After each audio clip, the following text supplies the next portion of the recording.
18โอ้ลุงโพนี่จำได้ดีมีกฎหมายขักแน่ฝรั่งเศสลงบันทึกไว้บักคำตายหลักเงินบักขี้หลักตระกูลขี้หลักมาฮอดเดี๋ยวนี้ก็ยังหลักบ่หยุดบ่เศร้าโจรพี่น้องโจรหาห้อยตระกูลโจรหาห้อยพี่น้องเอ้ยแทนที่เขาสิไว้อะไรมันแทนที่เขาสิห่วงใยมันเขาสะใจเขาสมใจพี่น้องเอ้ยอันนี้แหละพากันเอาหัวหมาใส่ลงให้มันนี่เด้อโจรพวกนี้ข้าพเจ้าฟังเดี๋ยวนี้คนลาวเริ่มรู้สึกว่าคนลาวในประเทศไหนคนลาวต่างประเทศคือกันไปวงเหล้าวงยาวงสังคมพบกันผู้ใดก็ว่าถูกหลอกไส้ญาติพี่น้องหลอกไส้ถูกหลอกไส้ถูกเขาหลอกไส้โจรหาห้อยแท้ๆเป็นหมอนอก USA ถูกเขาหลอกไส้ตั้งแต่ก่อนได้เป็นรัฐมนตรีได้เป็นหัวหน้าพี่น้องอยู่ต่างประเทศก็ดีใจพากันมาคุยโม้พากันมาอวดดีจังสั้นดีจังซี่จนข้าพเจ้าลำคาญบางครั้งประเดี๋ยวนี้พากันมาจมว่าโอ้ยเขาฮักเอาลัดเอาเปรียบกันเขาแย่งกันกินเขาญาติกันกินเดี๋ยวนี้ยอมรับความจริงแล้วข้าพเจ้าเลยว่าสัจจังเวอมตาวาจาความจริงเป็นสิ่งบ่ตายความจริงเป็นสิ่งที่เป็นความที่มันจะปรากฏตอนนี้มันปรากฏแล้วเดี๋ยวนี้ปรากฏแล้วสบายดีสมัติมันปรากฏแล้วโจรพวกนี้นั้นเห็นแจ้งแล้วว่ามันเป็นโจรกระทรวงก็เป็นโจรตำรวจก็เป็นโจรทหารก็เป็นโจรผู้น้อยผู้เล็กบ่ได้อยู่ได้กินนั้นก็ถือโจรพวกทหารปุ้นตำรวจบ่ได้กินก็ถือตำรวจผู้ใหญ่ปุ้นบักวิไลลาคำพองปุ้นไปกินจนหมดกับลูกน้องมันตำรวจผู้น้อยก็บ่ได้กินหิวทหารคือกันบักจันสมรปุ้นไปกินเบิดให้ลูกมันให้เมียน้อยมันทุกข์ยากปากหมองรัฐมนตรีต่างๆพวกรัฐบาลก็จนครอบครัวบักคำไตหลักเอาเบิดเป็นหนี้เป็นสินคู่มือนี้ย้อนครอบครัวบักคำไตย้อนครอบครัวบักสอนไส้ย้อนครอบครัวบักทองรุ่นย้อนครอบครัวบักทองสิงย้อนครอบครัวบักจูมารี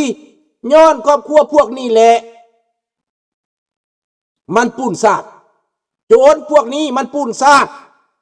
มันทรราชมันขายซาดขายบ้านขายเมืองมันเห็นแก่ตัวจนว่าบ่เห็นบ้านเห็นเมืองคันว่าโรงเรียนมหาวิทยาลัยโด่งโดกแทนที่เป็นมหาลัยที่นานเชื่อถือบอนสร้างคู่มันกับป้าที่ไม่ห้าคันว่าโรงเรียนมัธยมโรงเรียนลีเซเวียงจันทน์คันสิว่างามขึ้นมาเน่ก็ย้อนพื้นต่างประเทศเขาไปส่งไปซ่อมแซมให้เขาไปเฮ็ดบิบลิโอเทคให้เขาซื้อคอมพิวเตอร์ไปให้มันจังมีหน้ามีตาขึ้นมาหน่อยนึงอดีตนักศึกษาลีเซเวียงจันทน์เขาสวยอดีตครูดงดกเขาก็ซอยแต่พวกมันเอาไปสแตกเบิดบ่มีหยังโรงเรียนดงดกกลายเป็นโรงเรียนห้างแล้วกูมื้อนี้นี่แหละพี่น้องโรงเรียนดงดกเป็นบ่อนสร้างคนสร้างครูสร้างนักศึกษาสร้างปัญญาชนให้มีความรู้ความรักให้เข้าใจภาษาต่างประเทศให้เข้าใจกฎหมายให้เข้าใจวิชาความรู้พี่น้องและสอนคนให้ดีอบรมคนให้เข้าใจไปในทิศทางที่ดีแต่เดี๋ยวนี้กลายเป็นโรงเรียนห้างบ่มีนักเรียนบ่มีครูสอนห้องน้ำก็เปื้อนเปื้อตัวเล็กก็จนว่าห้างเบิดแล้ว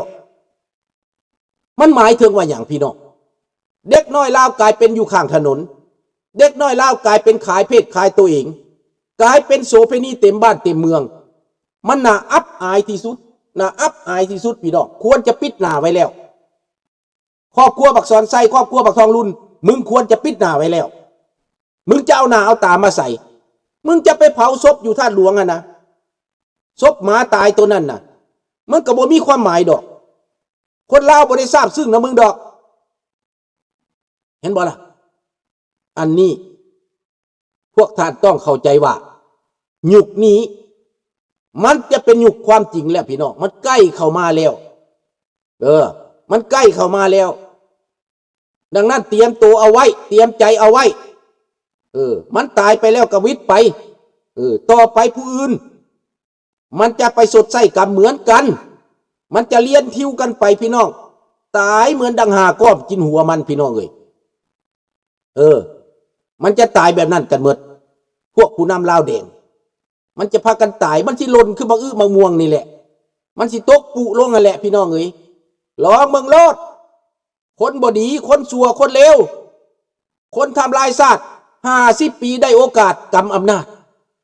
50 ปีที่ทำลายชาติทำลายแผ่นดินให้เจกให้จีนมามีบทบาทข่มเหงประชาชนตัวเองมึงเอาหน้าไปไว้ใส่ขึ้นเบิ้งเอาหน้าไปไว้ใส่บางคนอยากเบ้าแต่ความดีลืมสะบอกเขาปืนไล่ยิงหั่นน่ะลืมสะบอกเขาไล่ฆ่าไล่แกงหั่นน่ะอยากให้เว้าแต่ความดีนะพวกโจรนี่น่ะอยากรับต้อนมันมาต่างประเทศรับต้อนมันทูตมาต้องรับต้อนทูตทูตจะเป็นไผทูตก็เป็นตัวแทนของโจรสิเป็นพี่เป็นน้องเฮาก็ตามอย่าไปต้องกระเลิกนะมันมายามซื่อๆก็โอเคพอเท่านั้นแต่บ่ต้องกระเลิกเพราะว่าพวกนี้ห้ามใส่โจรขายชาติขายบ้านขายเมืองแล้วมันเข็นฆ่าคนเจ้าเองเจ้าสอนความรู้ให้มันแล้ว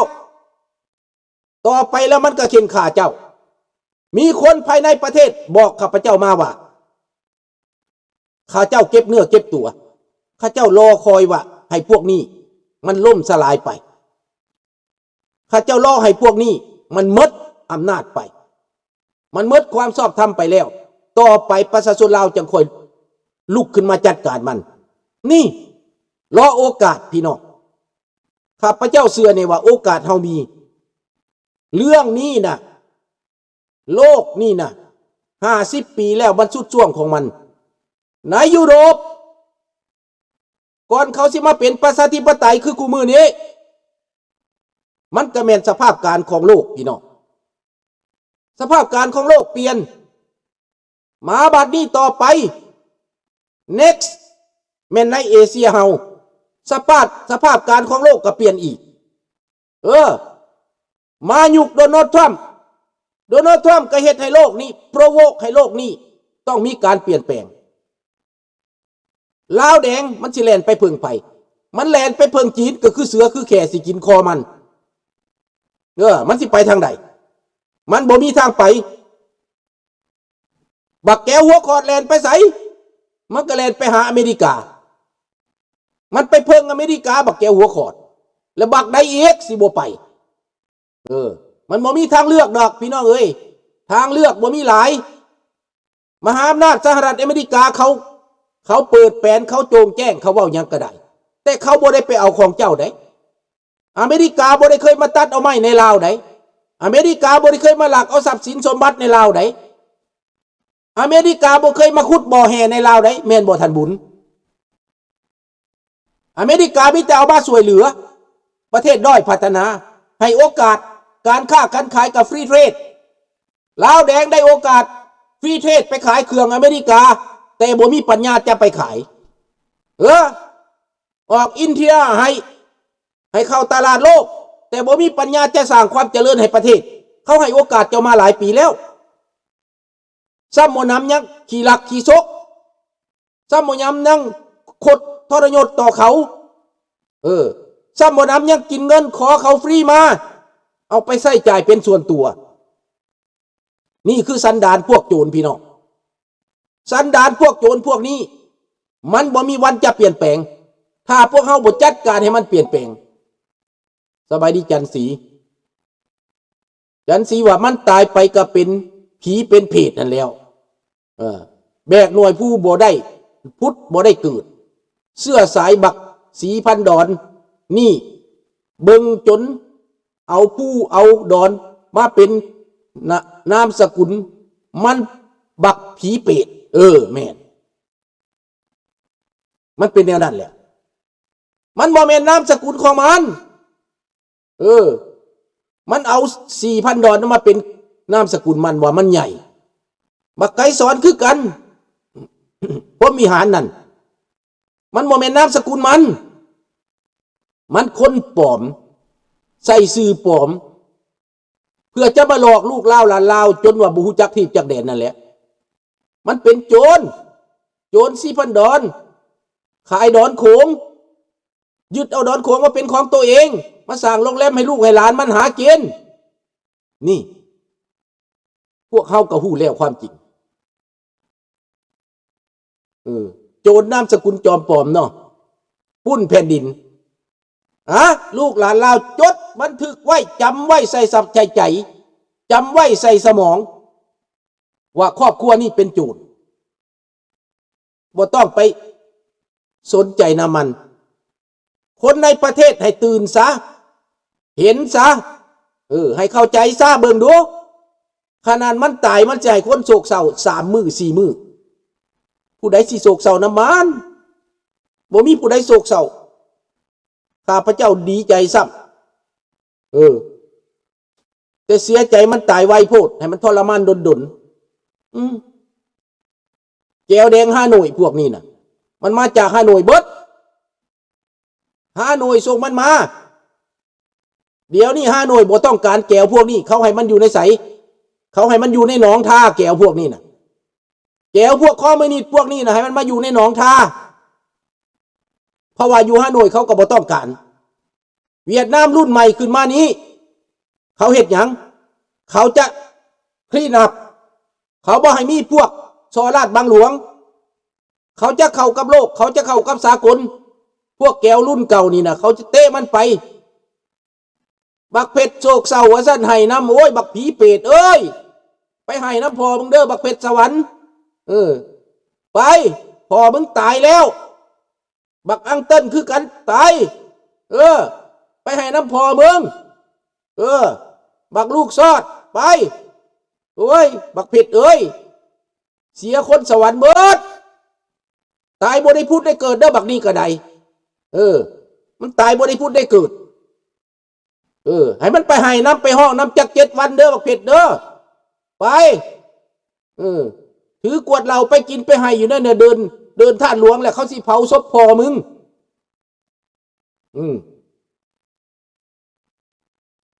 มันเอาครูบามาสูตรมันก็บ่ได้ขึ้นหยังดอกมันบ่ได้ลุดหยังมันได้กุศลธรรมะให้มันแล้วพี่น้องไปฟังโลดมันสิเอาครูบามาสูตรบอกกุศลธรรมะนั่นพูดลาวอยู่อเมริกาแต่จี้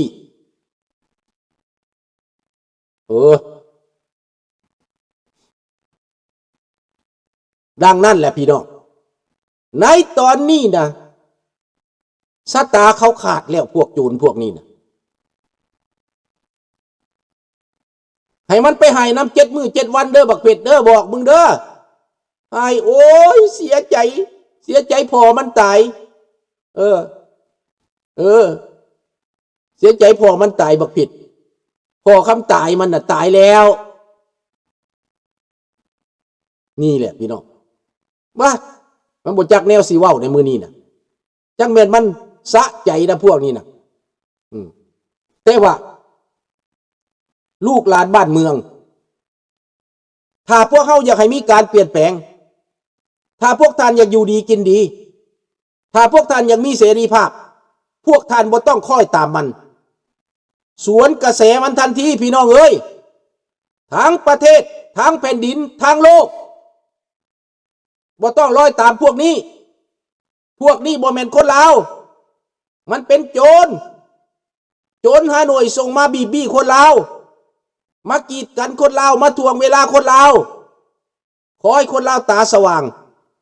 ขอให้คนลาวหู้สติซะฟื้นขึ้นมาซะเด้ออาบัตินี้มดจากบักคำตายนี่แล้วจะไปเว้าเรื่องยูเครนพี่น้องนรกเปิดเอามันแล้วบอกนรกเปิดเอาคำ